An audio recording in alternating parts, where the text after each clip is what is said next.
Yo guys, what's going on? It's your boy Burt Crown coming out of the YouTube video, and today we are going to be going over a couple of player battles, right? We're going to grab two players in and around the same price range, but different overalls, and we're going to see, is the overall really important, or is the card priced closer to the high overall better, and what is the difference in pricing and why cards are priced the way they are? So let's get into it, guys. I hope you do enjoy it, and if you do, give it a thumbs up. Leave in the comment section down below if there's two players you'd like to see go at it like this. What I'm going to do is I'm going to play 10 games.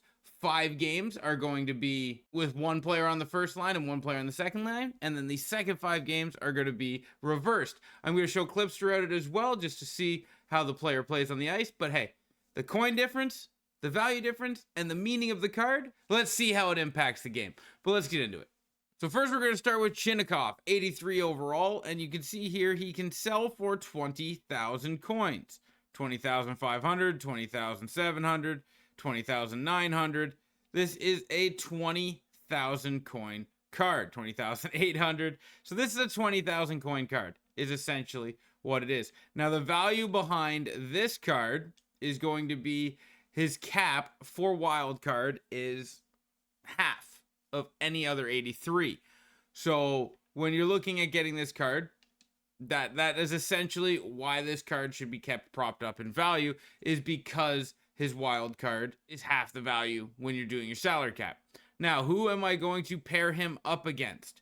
He's a left-handed forward, 6'1", kind of okay in the stat category. Who's a good comparable?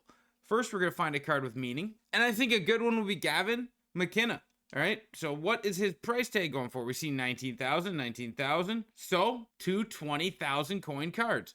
Now, why is Gavin's card so expensive when he's an 82 and the other one's an 83? Gavin's is used for game breakers, right? You need to play games with game breakers, so maybe that's what's propping up his price. So, we're going to buy this one at 19,000. We bought the last one at 20,000. This one's 19,900, so it's essentially 20,000 and 20,000. These cards are the same value, but different overalls. So will this 82 overall Gavin perform just as good or better than the Chinnikov? We're gonna have to find out, and I can't wait to see what it looks like after these 10 games. So to do this, we're gonna move Danny Heatley down to the third line, and we're gonna move Austin Matthews down to the third line, giving us the 2 spaces down the right side for our lefties. So we're gonna have Chinnikov on the first line for now, and McKenna on the second.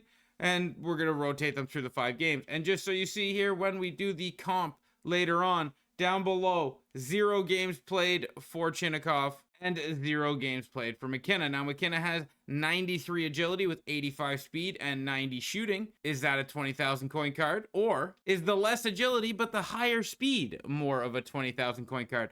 Let's find out. Let's smash these games out, and I'll be back with you in a little bit. And if there's anything massive that happens, I'll clip it. So when it came to the 2 cards, whether they were on the first line or the second line, they played relatively the same minutes, and I got 2 stat sheets from each game. One played 16 minutes, 50 seconds, one played 18 minutes, which actually in this situation was a little weird for me, because McKenna was on the second line and Chinnikov was on the first. So why did he have more minutes? That was weird to me. And then here, Chinnikov is on the second line and McKenna is on the first, and yet again, the second line player had more time on the ice. I don't get it.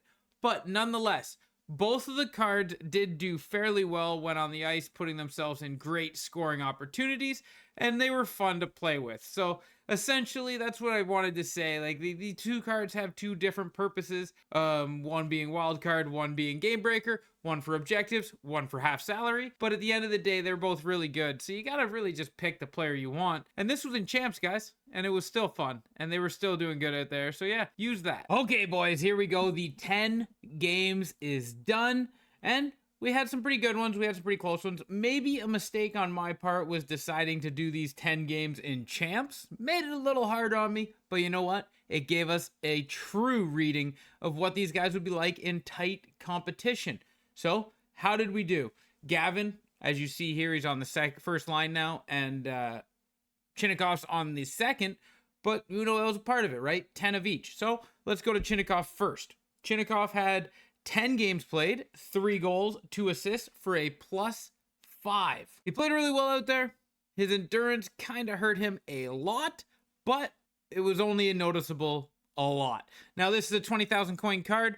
It does come with the perk of having half the salary of another 83 overall. So that is the perk of having a wild card. Here is his stats: 10 games, 5 points, 3 goals, 2 assists with a +5.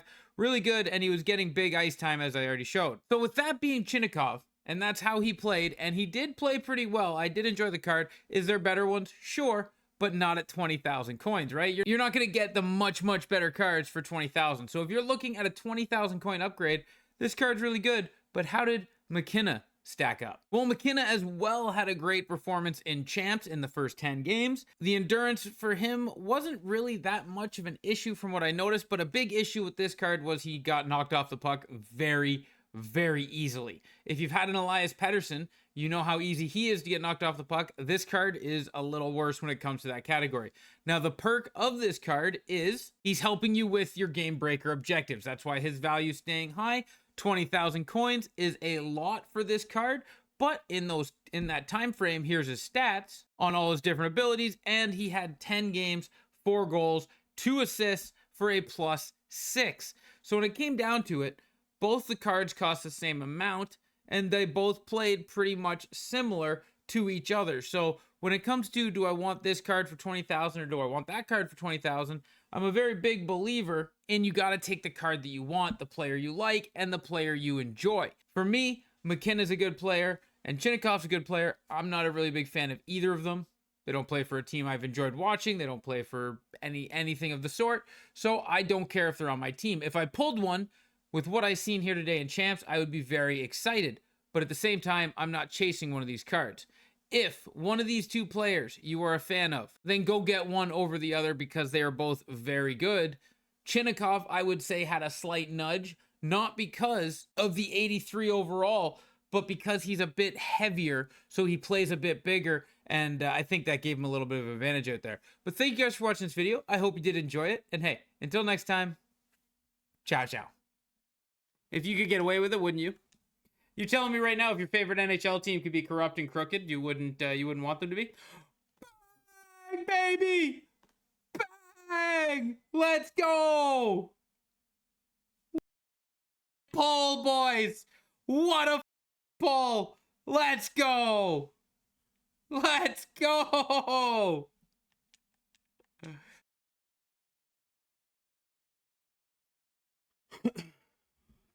Eggs and toast for breakfast?